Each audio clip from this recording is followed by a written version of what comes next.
14 август раиси Маҷлиси Миллии Маҷлиси Олии Ҷумҳурии Тоҷикистон, раиси шаҳри Душанбе муҳтарам Рустами Эмомалӣ ба боғи фарҳангию фароғатии Абулқосим Фирдавсӣ ташриф оварда аз намоишгоҳи маҳсулоти кишоварзӣ ва ҳунарҳои мардумии вилояти Суғд боздид намуданд. Ассалому алайкум. Меҳру муҳаббати самимонаи мо ба шумо, меҳмонони арҷманд. Ассалом. Шаҳри Душанбеи азизу гулбаҳо, боғ шаҳре ки бидони Рустами достони мо, ҷашни истиқлоламон сипай солро тай намуд. Меҳри суди бостон бар ту аст беинтиҳо. Ассалом. Шаҳри бузургони тамаддун офарин, сар ба пои ту гузорем, эй Душанбеи навин. Хуш омадед меҳмонони арҷманд ба ин намоишгоҳ.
дар намоишфурӯш навъҳои гуногуни меваю сабзавот, полезиҳо, маҳсулоти боғдорӣ, маводи ғизоии коркардшуда ва дигар молҳои ватанӣ пешниҳод гардид. ҳамчунин корхонаҳои саноатӣ ва коргоҳҳои шаҳру ноҳияҳои вилоят маҳсули фаъолияти худро ба намоиш гузоштанд.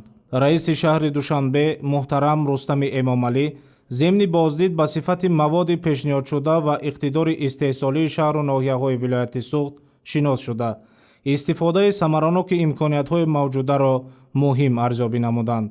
дар бахши ҳунарҳои мардумӣ маҳсули дастранҷи ҳунармандони Суғд аз ҷумла намунаҳои гуногуни маҳсулоти дастӣ ва ашёи дорои хусусияти миллӣ муаррифӣ гардид. ин дастранҷҳо аз маҳорати баланди устоҳо ва идомаи суннатҳои миллии ҳунармандӣ дарак медиҳанд. боиси ифтихор аст ки имрӯз донишгоҳи давлатии Хуҷанд ба номи академик Бобоҷон Ғафуров дар ин чорабинии муҳим бахшида ба рӯзи фарҳангии вилояти Суғд дар шаҳри Душанбе фаъолона иштирок менамояд. дар гӯшаи намоишгоҳи мо масъули меҳнати дастӣ ҳунарии устодон ва донишҷӯёни донишгоҳ ба маъраз гузошта шудааст. ташкили чунин чорабиниҳо албатта барои ҳам муаррифии дастовардҳо ва таҳкими равобиди илмӣ, эҷодӣ ва пайвандии дӯстии минтақаҳои кишвар бисёр мусоидат хоҳад кард. мо аз ноҳияи Мастшо барои намоиш маҳсулотҳои хоҷагии қишлоқ аз он ҷумла тарбуз, харбуз, чормағзи заминӣ, ҳунарҳои мардумӣ ва дигар намуди маҳсулотҳоро пешкаши сокинони пойтахти азизмон шаҳри Душанбе намудем.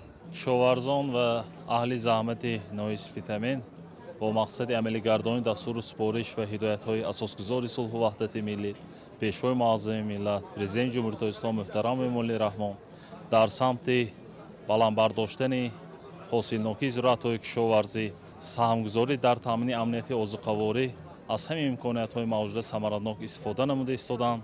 Айни замон бо истифода аз технологияҳои нав ҷорӣ намудани тухмиҳои аълосифат ва минтақабоб ки ба иқлими хоки ноҳия мутобиқ аст, тамоми намуди зироатҳоро имрӯз кишоварзон ноҳия дар хоҷагоҳи кишоварзӣ ва корхонаҳои кишоварзии хоҷагоҳи деҳқони ноҳия киш намуда, айни ҳол аз ҷараёни ҳосилии баланд интизорем ва бо истифода аз тухмиҳои аълосифат ба иқлиму хоки минтақа махсус гардонида шуда мо имрӯз имконияти васеи истифодабарии самараноки заминро таъмин менамоем ва ҳадафи асосии мо баланд бардоштани ҳосилнокии зироатҳои кишшаванда ва инчунин зиёд намудани содиротӣ ва аз ҳама муҳимаш саҳмгузорӣ дар таъминияти амнияти озиқавории кишвар ва истеҳсоли маҳсулотҳои рақобатпазиру сифатнок дар бозорҳои дохилию хориҷӣ аст.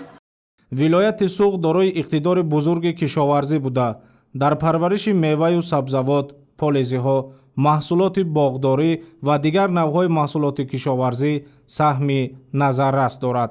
коркарди ашёи хом ва ба роҳ мондани истеҳсоли маҳсулоти ниҳоӣ аз самтҳои муҳими рушди иқтисодии вилоят ба ҳисоб меравад. раиси шаҳри Душанбе муҳтарам Рустами Эмомалӣ зимни шиносоӣ бо дастовардҳои кишоварзӣ, масъалаҳои баланд бардоштани сифати маводи пешниҳодшаванда, рушди коркарди ашёи хом ва афзоиши ҳаҷми маҳсулоти рақобатпазири ватаниро муҳим арзёбӣ намуданд. баргузории чунин намоишфурӯшҳо дар пойтахт барои муаррифии дастовардҳои минтақаҳои мамлакат, таҳкими робитаи кишоварзону соҳибкорон бо харидорон ва пешниҳоди молҳои ватанӣ ба сокинони шаҳри Душанбе шароити мусоид фароҳам меорад. дар баробари маводи кишоварзӣ маҳсули ҳунармандони шаҳру ноҳияҳои вилояти Суғд низ ба сокинону меҳмонони пойтахт пешниҳод гардид. намунаҳои ҳунарҳои мардумӣ таҷассумгари сунъатҳои миллӣ ва маҳорати баланди устоҳои минтақа мебошанд. муҳтарам Рустами Эмомалӣ рушди ҳунарҳои мардумӣ, дастгирии ҳунармандон ва васеъ намудани имкониятҳои пешниҳоди маҳсули миллиро муҳим арзёбӣ карданд.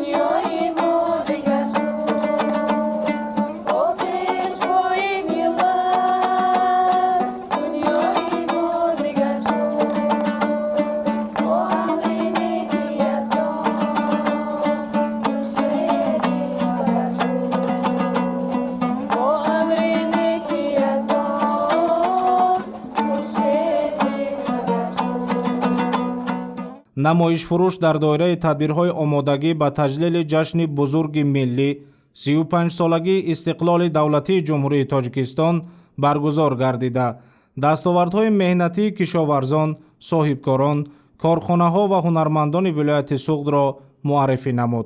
раиси шаҳри Душанбе муҳтарам Рустами Эмомалӣ масъалаҳои дастгирии истеҳсолгарони ватанӣ, рушди соҳибкорӣ, баланд бардоштани сифати молҳо ва истифодаи самараноки иқтидорҳои мавҷударо таъкид намуданд. дар идомаи боздид муҳтарам Рустами Эмомалӣ бо дигар намунаҳои ба намоиш гузошташуда шинос шуда, ба ташаббусҳои истеҳсоливу соҳибкорӣ баҳои мусбат доданд. раиси шаҳри Душанбе муҳтарам Рустами Эмомалӣ баъд аз боздид аз намоишгоҳи маҳсулоти кишоварзӣ ва ҳунарҳои мардумии вилояти Суғд суханронӣ намуда, ба рушди соҳаи кишоварзӣ, афзоиши истеҳсолот ва таъмини бозори дохилӣ бо маҳсулоти хушсифат ва аз ҷиҳати экологӣ тоза таваҷҷӯҳ зоҳир намуданд. таъкид гардид ки дар баробари таъмини бозори дохилӣ бо маҳсулоти кишоварзии ватанӣ, истифодаи имкониятҳои мавҷуда барои афзоиши иқтидори содиротӣ ва ба бозори хориҷӣ баровардани маҳсулоти рақобатпазири кишвар зарур мебошад. дар 6 моҳи соли 2026 дар вилояти Суғд рушди соҳаҳои саноату кишоварзӣ таъмин гардида, ҳаҷми истеҳсоли маҳсулоти саноатӣ ба 20.5 миллиард сомонӣ расонида шуд, ки нисбат ба ҳамин давраи соли гузашта 11.2% зиёд мебошад. дар ин давра 66 корхонаву коргоҳи нави саноатӣ бо 496 ҷойи нави корӣ ба фаъолият оғоз намуда, шумораи корхонаҳои саноатии фаъолияткунанда ба 1334 то расид. ҳам намоиш, ҳам фурӯши маҳсулотҳои кишоварзӣ таи 2 рӯз баргузор мегардад. нисбати бозорҳои ки дар Душанбе мавҷуд мебошад 20% арзон мебошад. дар ин намоиши фарҳангии вилояти Суғд дар шаҳри Душанбе аз қабили картошка, пиёз, сабзӣ, гӯшт, тухм, равған ва дигар маҳсулотҳое ки дар вилоят истеҳсол мешавад мо пешниҳод карда истодаем. محترم جناب عالی من بینی‌هایت هم ساحه زنبور اصل دستگیری خصوصیان برای زنبور پروران بینی‌هایت هم کمک کرده ایستادیم. از همون شعبه ما شماره زنبور هم اضافه سازیم. همین سال محصولات زنبور اصل هم نظر به سالهای پیشتر اضافه شد. дар соҳаи кишоварзӣ ба маблағи 7.3 миллиард сомонӣ маҳсулот истеҳсол гардида, ҳаҷми истеҳсоли сабзавот 118 000 тонна, картошка 62.7 000 тонна ва мева 77.8 000 тоннаро ташкил дод. ҳамзамон 46 000 тонна гӯшти чорвою парранда, 193 000 тонна шир ва 461 миллион дона тухм истеҳсол карда шуд. дар ин давра рушди соҳаи кишоварзӣ аз ҳисоби афзоиши истеҳсоли маҳсулоти растанипарварӣ ва чорводорӣ таъмин гардида, иқтидори истеҳсолии соҳа боз ҳам тақвият ёфт. бо мақсади таъмини бозори истеъмолии пойтахт бо маҳсулоти кишоварзии ватанӣ ва фароҳам овардани шароити мусоид барои дастрасии аҳолӣ ба маҳсулоти хушсифат, дар намоишфурӯш аз вилояти Суғд зиёда аз 2000 тонна маҳсулоти кишоварзӣ пешниҳод гардид. аз ҷумла 20 тонна гӯшти гов ва 4 тонна гӯшти гӯсфанд бо нархҳои то 20% пасттар аз нархҳои бозор ба фурӯш бароварда шуд.